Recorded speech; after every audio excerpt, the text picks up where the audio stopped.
బారాసా ఎమ్మెల్యేలు నేతల్లో వణుకు మొదలైందా? ఇటీవల జరుగుతున్న పరిణామాలను బట్టి చూస్తే అవుననే అనిపిస్తుంది.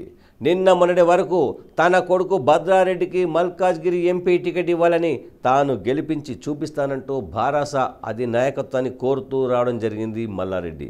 కానీ ఒక్కసారిగా మాట మారిపోయింది. మేము ఎంపీ ఎన్నికలో పోటీ చేయడం లేదు, మాకు టికెట్ వద్దంటే వద్దు అంటూ కేటీఆర్ను స్వయంగా కలిసి మరి మల్లారెడ్డి చెప్పడాన్ని బట్టి ఆయనలో వణుకు మొదలైందని చెప్పొచ్చు. బ్యాక్గ్రౌండ్లోకి వెళ్తే ఎమ్మెల్యే మల్లారెడ్డికి సంబంధించి గుండ్ల పోచంపల్లిలోని కాలేజీకి హెచ్ఎండిఏ వెంచర్ నుండి వేసిన రోడ్డును ఇటీవల అధికారులు తొలగించడం జరిగింది. ఆ తర్వాత మల్లారెడ్డి అల్లుడు మల్కాజ్గిరి ఎమ్మెల్యే మర్రి రాజశేఖర్ రెడ్డికి సంబంధించిన కళాశాల భవనం దామరకుంట చెరువులో నిర్మించారనే కారణంతో సంబంధిత అధికారులు కూల్చివేతలు మొదలుపెట్టారు. దీంతో కూల్చివేతలు నిలిపివేయాలంటూ సీఎం రేవంత్ రెడ్డి సలహాదారు వేం నరేందర్ రెడ్డిని మల్లారెడ్డి తన అల్లుడితో కలిసి వెళ్ళి వేడుకోవడం జరిగింది.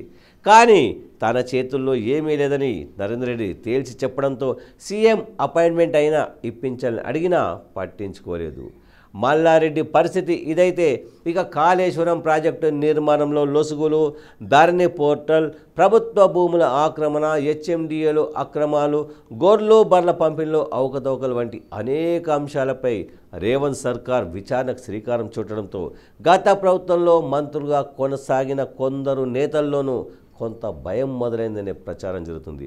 ఇది ఒక్క మల్లారెడ్డితో ఆగిపోతుందా, లేక ఎంపీ ఎన్నికల్లో పోటీ చేయాలనుకుంటున్న ఇతర నేతలు పోటీకి దూరం అవుతారా? ఏం జరగనుంది?